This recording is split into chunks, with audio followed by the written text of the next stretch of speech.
Hello, everybody. It is Thursday, August the 1st, 2024. Happy August, everyone. I hope you're all on vacation. My guest is taking a little bit of time out.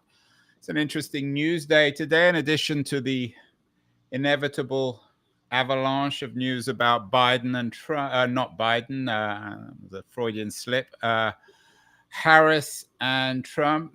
One of the headlines today is about Khalid Sheikh Mohammed, who was accused of being one of the main plotters, if not the main plotter of the 9/11 attacks, has agreed to plead guilty. CNN,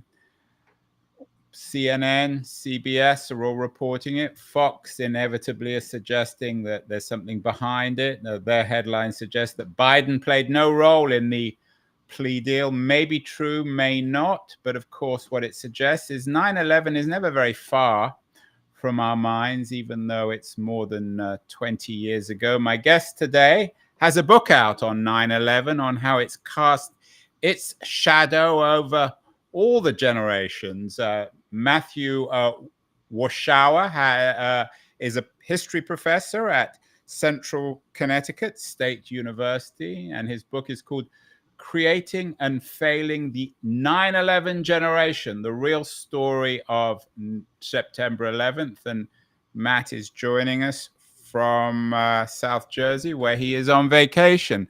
Matt, is that the premise of the book, is that 9/11 has cast such a dramatic shadow over us in the 23 years since it happened that we can't really escape it, for better or worse? Absolutely, and especially the generation that everybody calls Gen Z, but nobody can really define what that actually means. I think the Gen Z is really the 9/11 generation. It's cast a shadow on all of us, as you say. With KSM finally being, agreeing to a plea deal to be convicted. That's been many years in the making.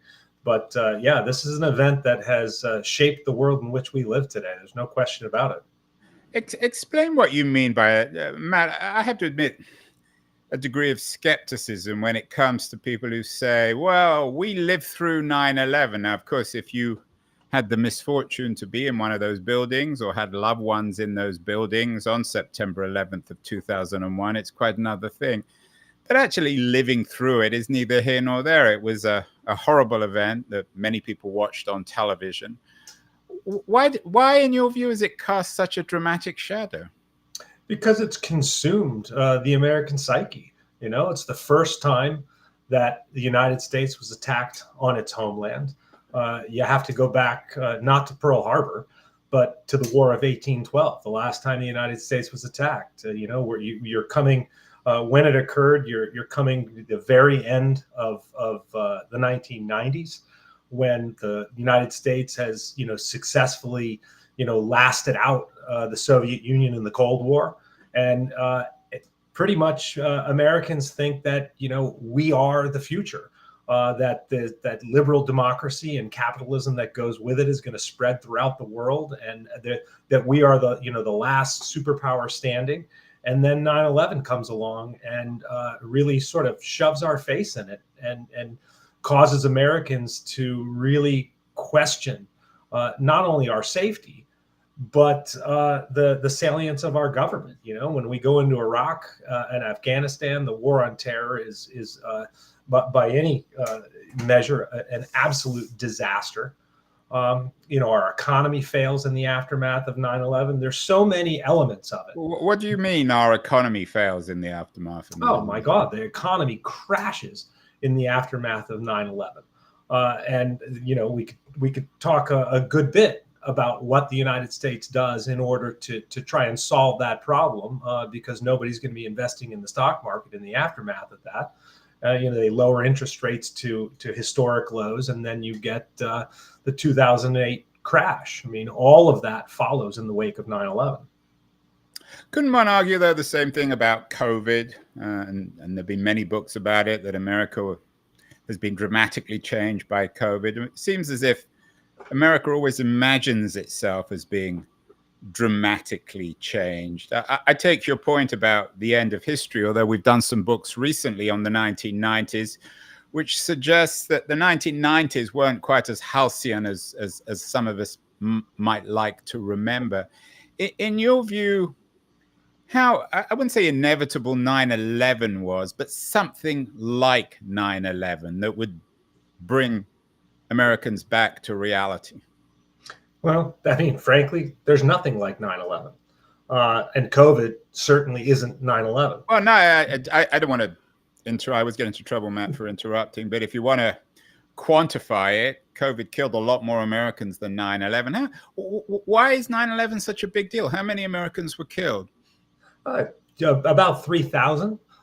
It's not Which about was a daily number.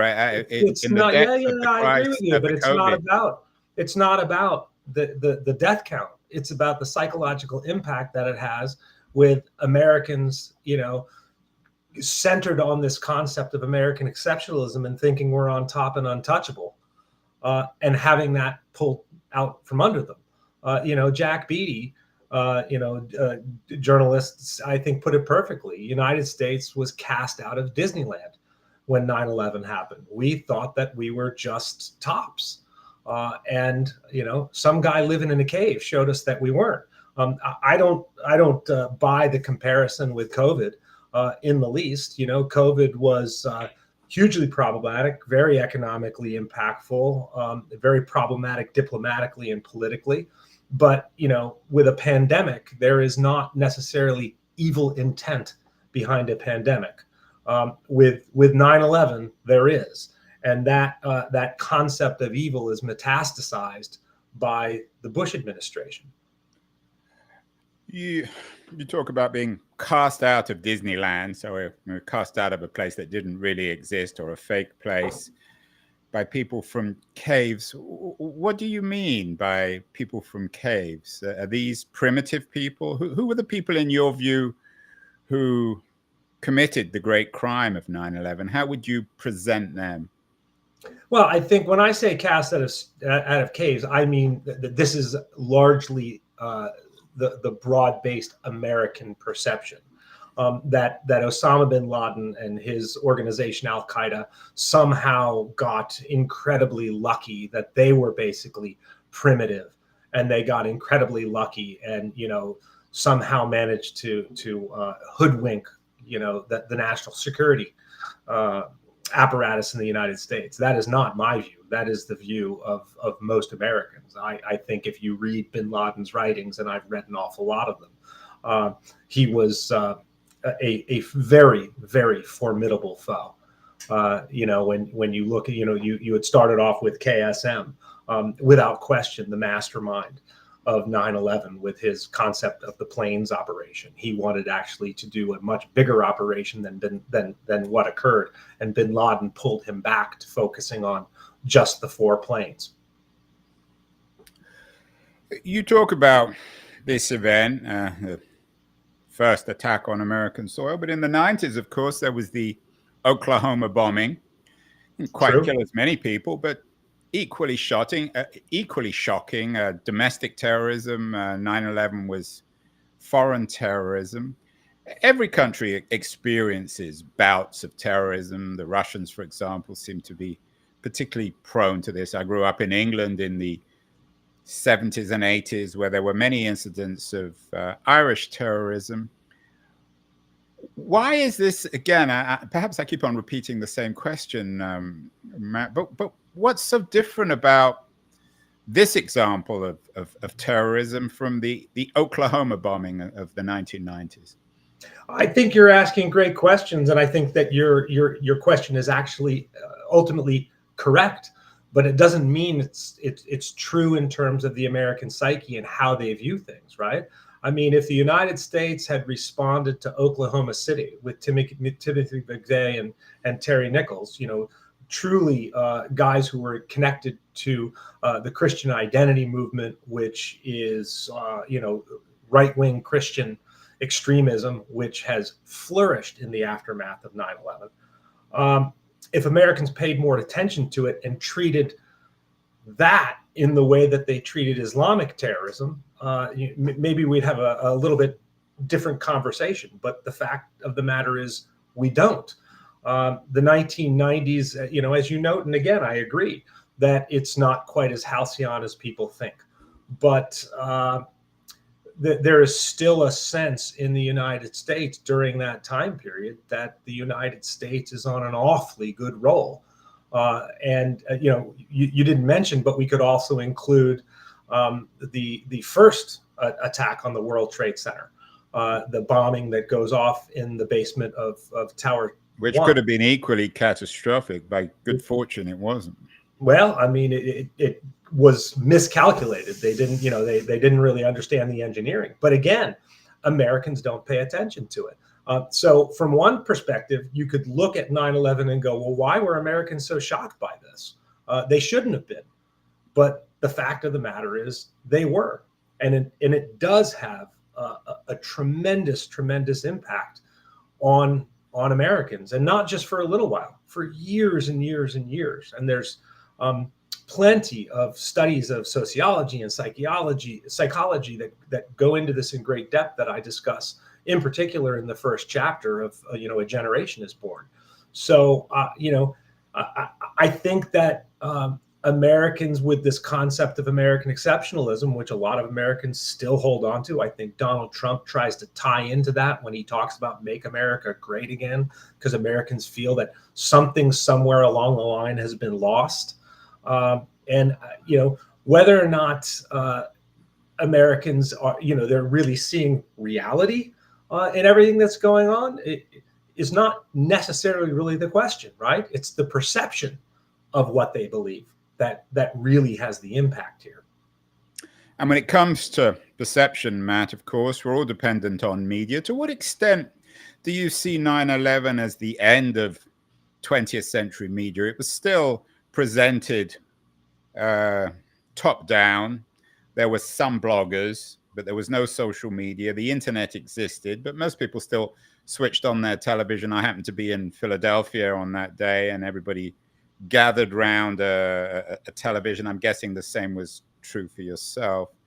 To what extent can we see 9/11 as the moment when the mainstream media world of the 20th century began to change into the fragmented age of social media and the digital revolution of the 21st century? I think that definitely ties into it. 9/11 is the most watched event in the history of the world. 2 billion people see it live.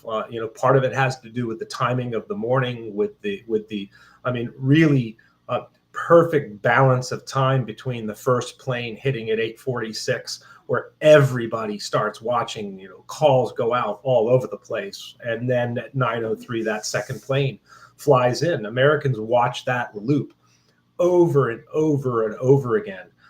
For a solid year, really more than that. This is the beginning of the crawler, that news crawl that goes across the bottom of the screen.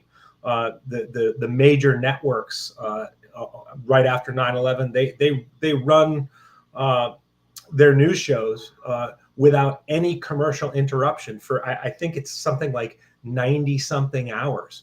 Yeah, Hollywood couldn't have done it. It could have been invented.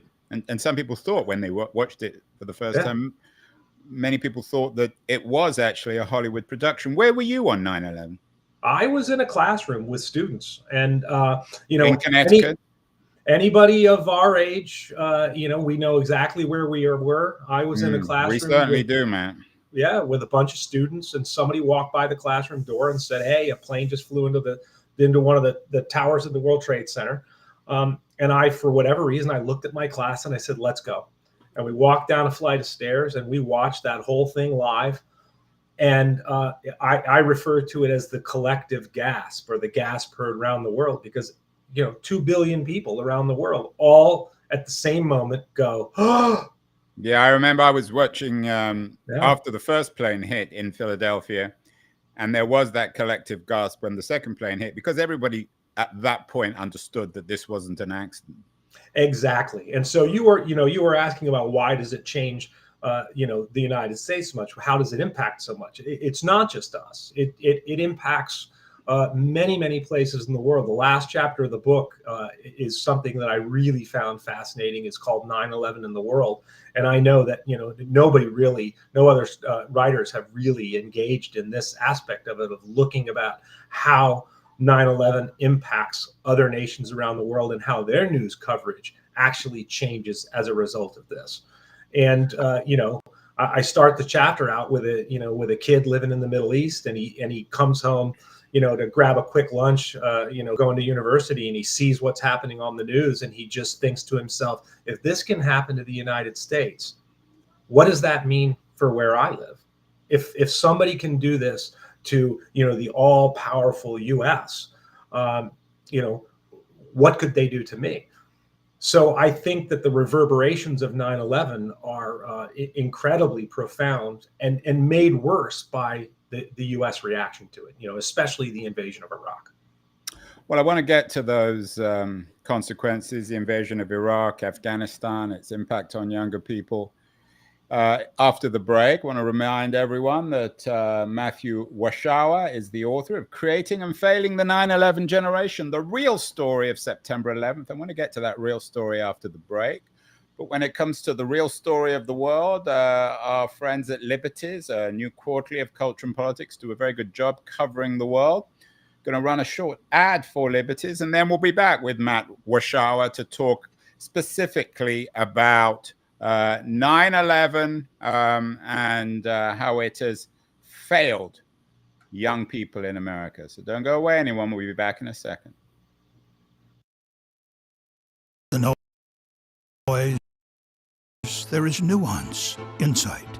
Liberty's its meteor of intelligent substance. It's the place to be for engaged citizens.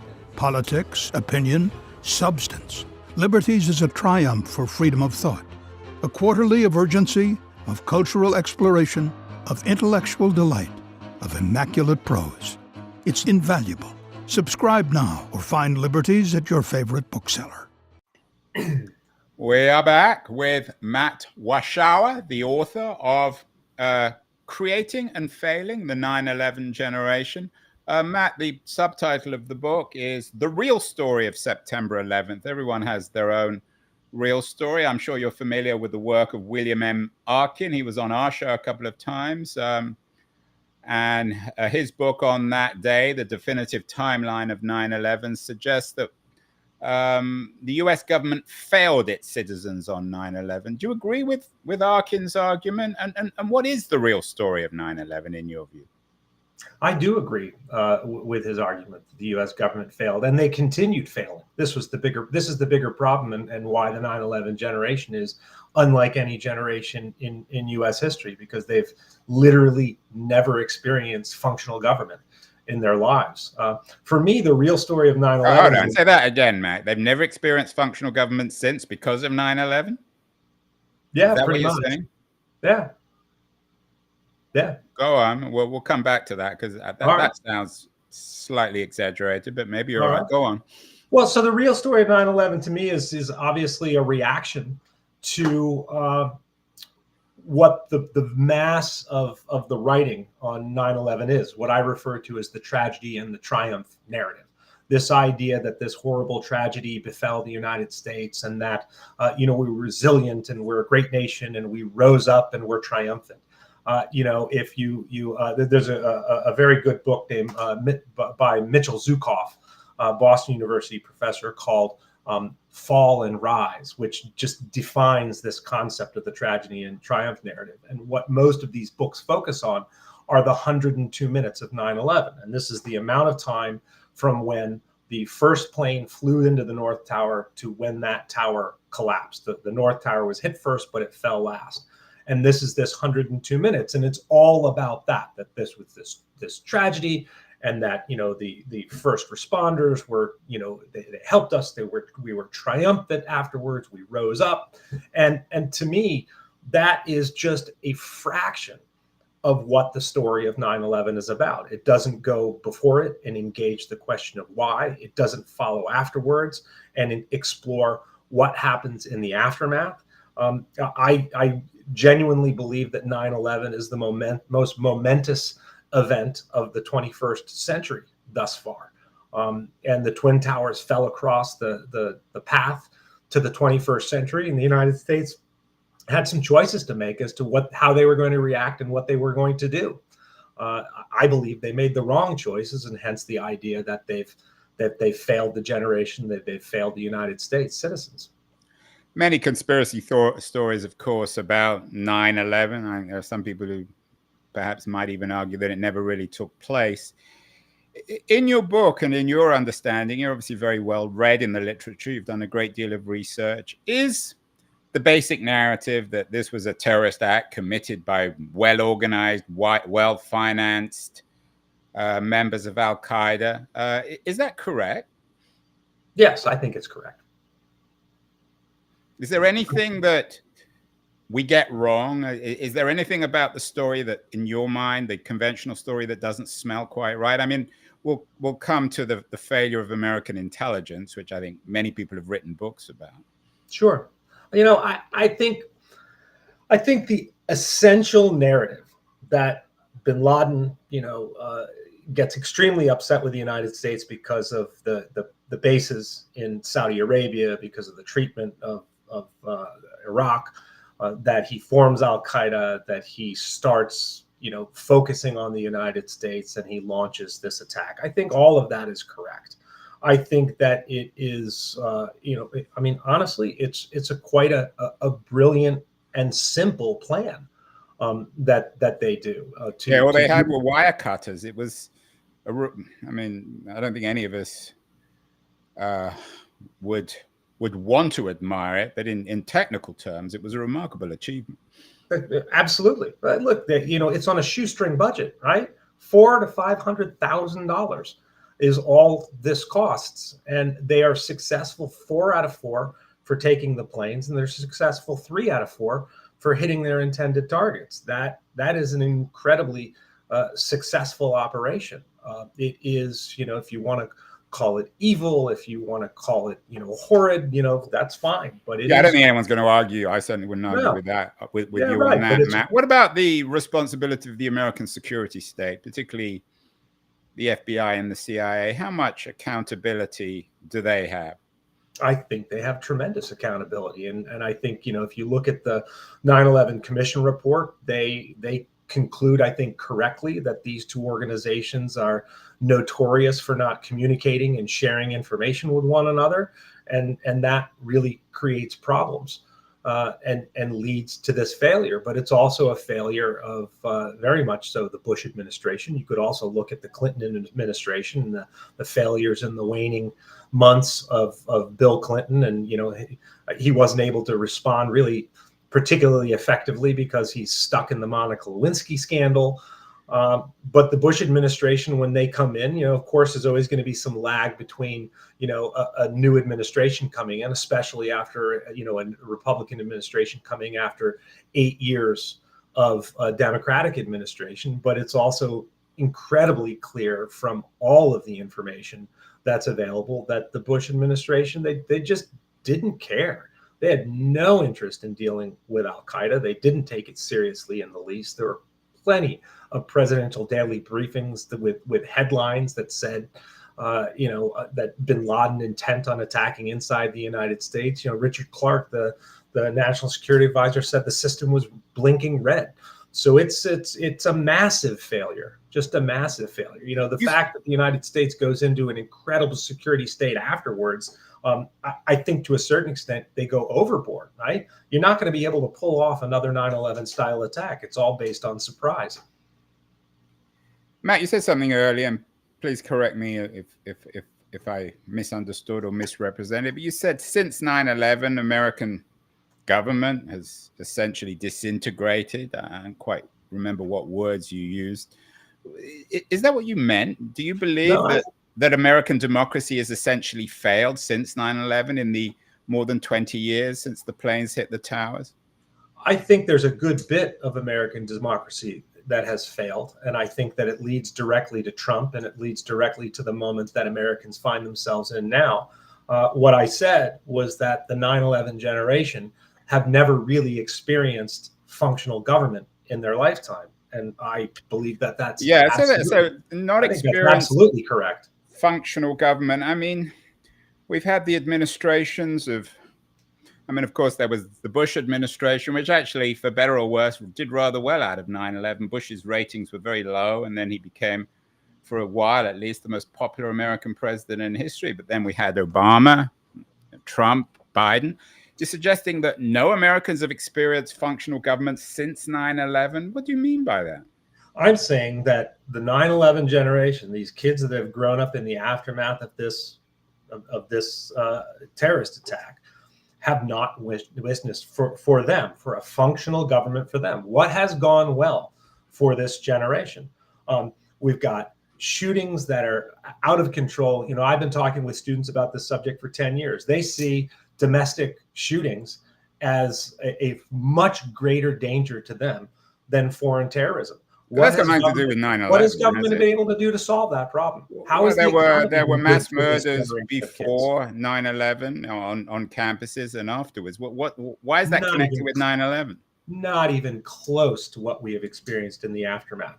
I'm not saying that every single thing ties to the moment of 9/11. I'm saying that American government has gone off its rocker since 9/11. There have been, you talk about Bush's approval ratings. That means zero to me in terms of the functionality of how government is done. Look at the end of Bush's administration and the failures of Iraq and Afghanistan. Obama was brought in, one, in large part because of the failures of the Bush administration. Look at the economy in the aftermath of this period. Has been a nightmare for these kids. College debt out of control, shootings out of control, climate change. Government just seems to be utterly and completely dysfunctional to this. But those things you mentioned, I take your point, Matt, which perhaps reflects a certain kind of hysteria in America about government and society, which has existed certainly in the 20th century as well. Of course, Hofstadter wrote a famous essay on that, on paranoia. Mm-hmm. But even if 9/11 hadn't happened, even if these people had been caught in security at Boston Airport, we still would have had the crises of debt, of mass murders on campus, the gun problems. We still would have had the crisis probably of neoliberalism in the late 2000s. So I take your point about this being a rocky period, but I don't necessarily see how it's connected with 9/11. Are you suggesting that it actually is connected, or it's perceived to be connected by younger Americans? I'm saying that it's the overall chaos that follows 9/11 that has not abated. That's what the issue is. I think, you mentioned that what you had experienced in growing up in England with Irish bombings, and that was a very, very, the Troubles was a very long period of time, right? You became, and a good bit, even though it was, horrible, Irish and English society became acculturated to it to a certain point of view, right?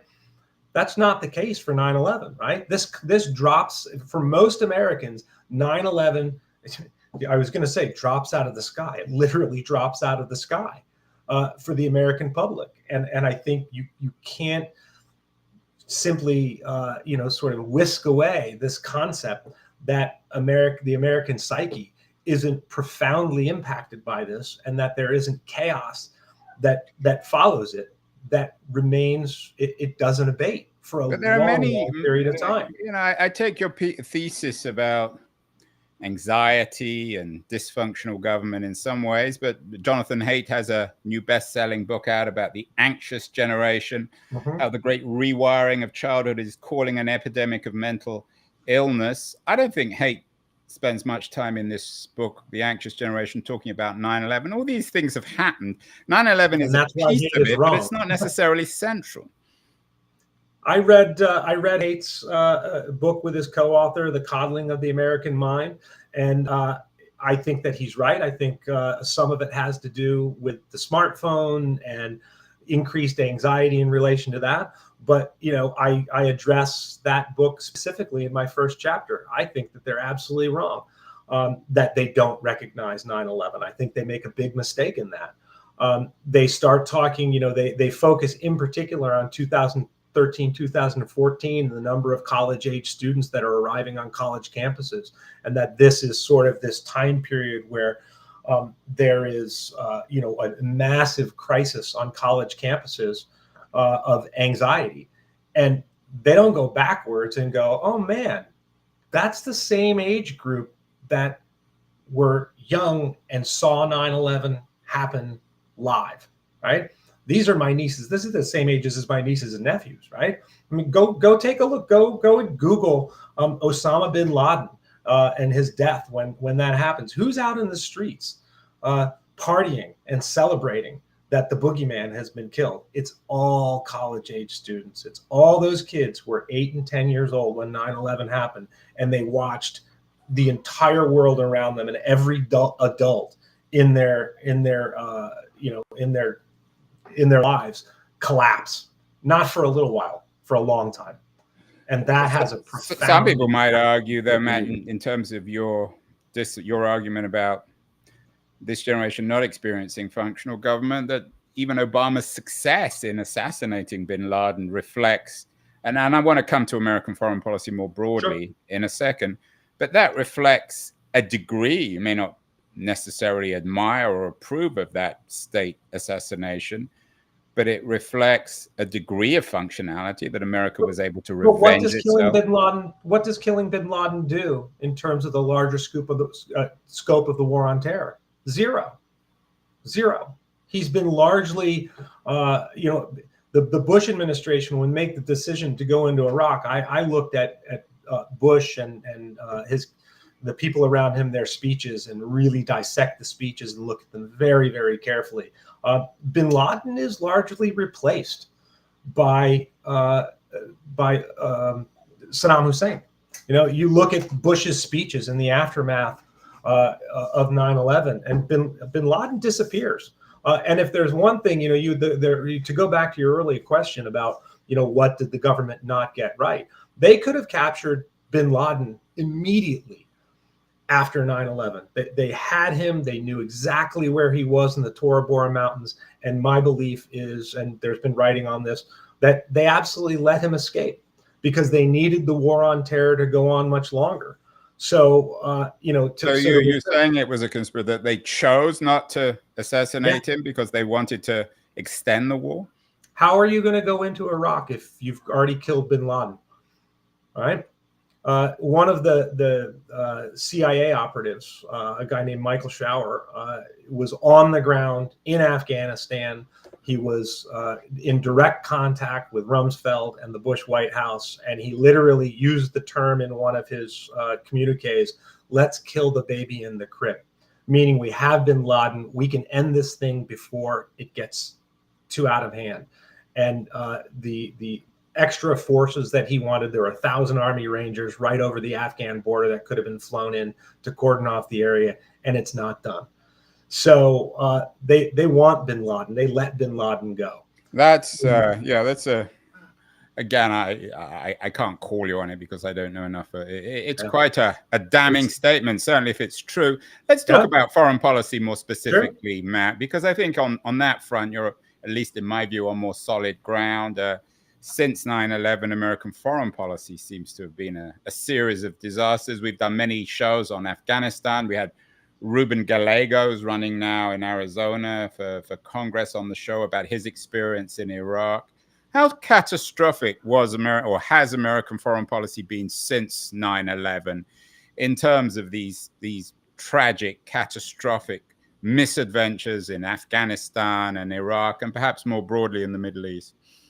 It is catastrophic. It's an absolute disaster, especially the movement into Iraq. If we had stayed focused on Afghanistan, perhaps we might have been able to do something functional there, though that, given the history of that country and the failure of other nations there, that is, doubtful. But going into Iraq was just such a huge mistake. And the arrogance with which the Bush administration thought that they could just sort of waltz into this country and easily overthrow it and launch a pro-Western democracy is just absolutely remarkable. And it's not even just a matter of that degree of hubris. It's also the very operational failures by things like the Coalitional Provisional Authority, L. Paul Bremer, and the decisions that he makes to oust every single Ba'athist in the Iraqi government from taking part in anything, to the CPA Order Number 2, disbanding the Iraqi military, which could have provided some security force or police force in Iraq. It's mistake after mistake after mistake. And the refugee crisis that it causes impacts, all throughout that region and all the way into the European Union. Yeah, so, the Wolfowitzes of the world and the Rumsfeld had a theory of the domino effect, that if Iraq would, quote unquote, fall, then everywhere else would fall and become more democratic. But of course, the reverse happened in many ways. It resulted, for better or worse, in the Arab Spring. Mostly, yeah. Well, it's still a domino effect. In some ways, for better. It's still a domino effect. It's just the wrong way. Yeah. When it comes to, you mentioned Bremer, Paul Bremer. Does Wolfowitz, Rumsfeld, Bush, is there someone who, for you, captures all the hubris, the dishonesty, the catastrophe of the policy? Is there one man? And it tend to be men, although, of course, there were women policymakers too. I think you got to put your finger on Cheney for that. I think it's Cheney, Rumsfeld, and Wolfowitz. Wolfowitz is sort of the intellectual that's operating sort of as Undersecretary of Defense, but he'd worked for Rumsfeld for a long time. But I think it's Cheney. And the thing that sort of strikes me most about Cheney is that when George H.W. Bush was president and made the decision to go into Iraq the first time in 1990, 1991, and we pushed Iraqi troops out of Kuwait, and we stopped outside of Baghdad, outside of the major cities. And while some were pushing for the U.S. military to go into these cities, HW said, no, that's not our mandate. We're not going to do that. And Cheney was one of the people, as Secretary of Defense at the time, that says, yes, that's the right decision. We can't send American troops in there because it could become a quagmire. It could become a mess. It'll turn into guerrilla fighting in the streets, and it'll be a huge problem. And then he turns around, 10 years later, and is all for it. What has changed? Why does he think it's going to work years later? And this is where you get to, if you've heard of the Progress for the New American Century, and their ideas, these, I just find them to be quite mad. And I really... You didn't use the word weird, Matt, which is now a word being used for Trump. You mentioned Trump earlier. Yeah. I'm no great fan of Donald Trump. I'm guessing you probably aren't either. But does all this reflect rather well? I mean, Trump, of course, was a critic of the wars. Cheney's daughter has become one of Trump's sworn enemies. Now we look back at Cheney and Wolfowitz and Bush with a little bit more sympathy. But is Trump's critique of neoliberal American foreign policy, is it in a sense right?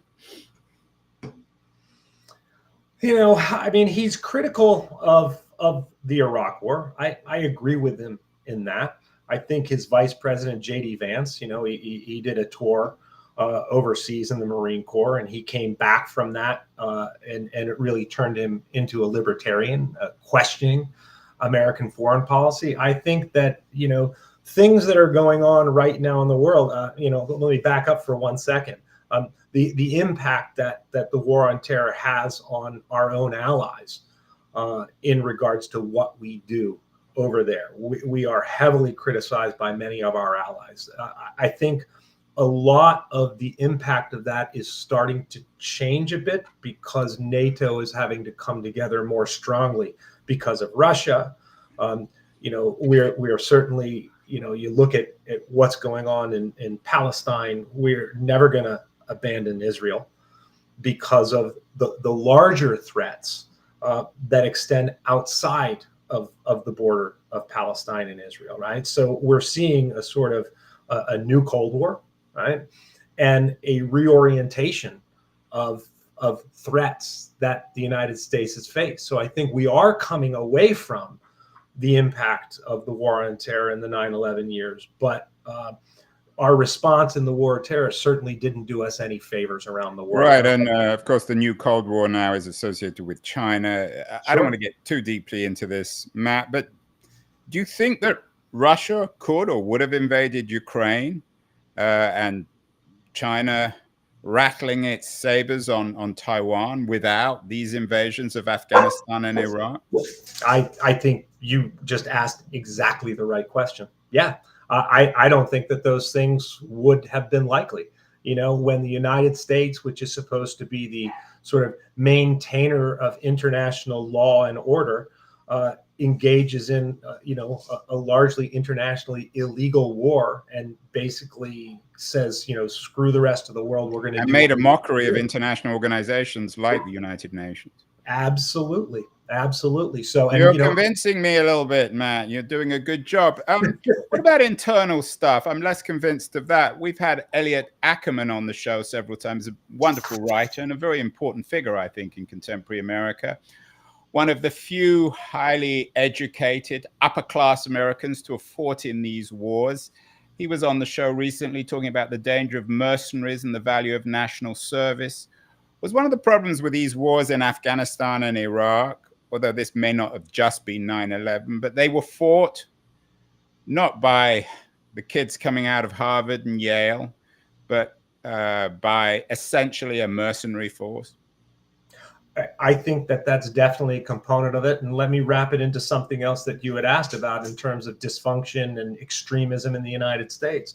What happens when you send a lot of young men and women overseas to fight in a war that makes no sense? They have horrible experiences in it. And then they come home and, I don't know if you ever heard of Phil Clay. Phil, he's been on my show too. I know Phil and Ackerman are friends. He's a very, I love his work. Yeah. I love his work. His book Redeployment is absolutely fantastic. He wrote a great op-ed for the New York Times a number of years ago titled, we went to war while America went to the mall. Yeah, we discussed that when he was on the show. He's excellent. It's a really fascinating concept. What happens when you bring all these guys and women home and they have this resentment about the dysfunction of American society and about American government, and they come home and they return to a place that doesn't look like it's at war and nobody's concerned about what's going on. They've seen the failure. And they start questioning the salience of liberal democracy, and they start questioning the salience of our government. You get, although going back to the Oklahoma bombings, McVeigh, of course, was also somebody who was someone who'd been in the U.S. military and experienced something that led to this terrible crime that he committed. So it's not just 9/11 or even Iraq or Afghanistan. Yeah, but those are pretty big. I mean, right? Those are massive, and especially when the neocons, especially Rumsfeld, Cheney, Wolfowitz, others, they are hoping that our success in the Middle East will erase the history of Vietnam and show that that was a fluke and that we are great, and and it doesn't work.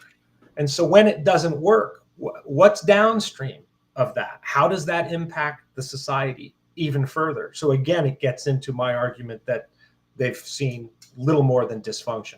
Well, certainly the neocons have dramatically changed, or the failure of the neocons in foreign policy has dramatically changed the Republican Party. Finally, Matt, it's a very interesting conversation. But has it? Well, I think it has in foreign policy terms, in the sense that the Trump-Vance wing has taken over. You don't have any neocons. Right, but do you have neocons left in the Republican Party? They seem to be more in the Democratic Party, particularly in policy towards Russia and China. Yeah, but we still have some pretty wacky ideas coming out of the Republican Party. Oh yeah, I'm not excusing the Republicans. In fact, the neocons make more sense than the Trump-Vance people, but it's resulted in the end of neoconservatism within the Republican Party. Finally, Matt, You mentioned the broader Middle East. Of course, the other headline today, in addition to the Khalid Sheikh Mohammed, is Israel's assassination of a couple of powerful Hamas people. To what extent does the whole history of the Middle East has to be understood in terms of 9/11? And to what extent might we still be in 1913 or early 1914 when it comes to a broader war? As a consequence, as the final chapter of this catastrophe, this tragedy?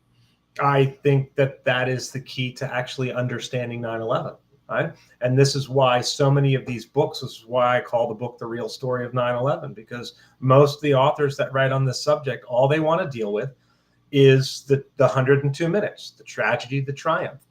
My chapter 3 of this book is entitled simply Why. And it goes all the way back to World War I, and it explains to readers why you actually need to understand American foreign policy. And I'm sure you talk to people about foreign policy all the time. How many? I mean, what would be your take on how knowledgeable most Americans are about foreign policy? Yeah, I'm not gonna respond on that one. I don't want to. Well, it's pretty dismal. I don't want to right? lose the 2 or 3 listeners I already have in this country. Yeah, right. But it's pretty dismal, and so I think it's really, really. But does that come? I mean, finally, it's an interesting thesis. Does that come back though to, in a sense, undermine your thesis? As you noted, most Americans know nothing about foreign policy. It's history. Now they're all on social media or on TikTok, which, to be kind, trivializes it. Your argument suggests that it's undermined young Americans' faith in functional government, but they don't know anything about functional government. There is no civic education. So again, can this be understood in a broader cultural and political sense, and not just in terms of 9/11?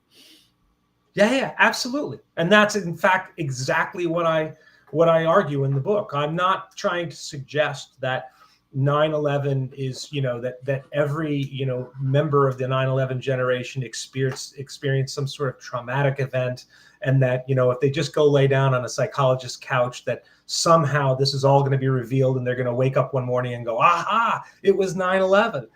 That's not my point. My point is that 9/11 unleashes a cultural chaos in the United States that has not abated. And it's not that cultural chaos didn't exist prior to this, right? But it's this one, I believe, has been quite different and quite detrimental to the start of the 21st century. And what I really believe is that if the United States had handled 9/11 in a very, very different way, which they had the opportunity to do, we would be living in I think, quite a different reality right now. And can this ghost, so to speak, Matt, be slayed if Harris wins the election, for example? What advice would you give to the new American president, whether it's Trump or Harris, in 2024 about getting beyond 9/11? Or is, in your argument, is it so dominant that for one reason or other we can't get beyond it?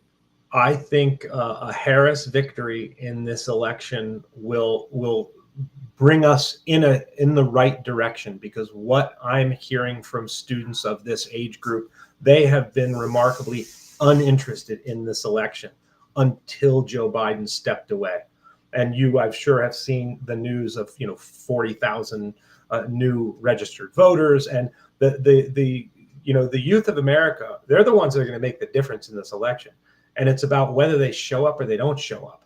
And so if we can really see democracy in action, true democracy, people going out and voting again. I mean, look at Obama when he ran. It was the youth vote that took him into the presidency. I think the same thing is going to be true of Harris. It's not going to erase the ghosts of 9/11, but boy, we gotta do something better about foreign policy and about meeting other nations where they are and having conversations that can deal with the future, as opposed to merely stockpiling more weapons. Well, Matt Warshauer, in interesting conversation, author of Creating and Failing the 9/11 Generation, The Real Story of September 11th. Congratulations on the new book. Very interesting conversation, far-ranging, controversial. we'll get you back on the show, Matt, in the not too distant future, perhaps around the election, to talk about what each candidate is doing to change the fate of the 9/11 generation. Thank you so much.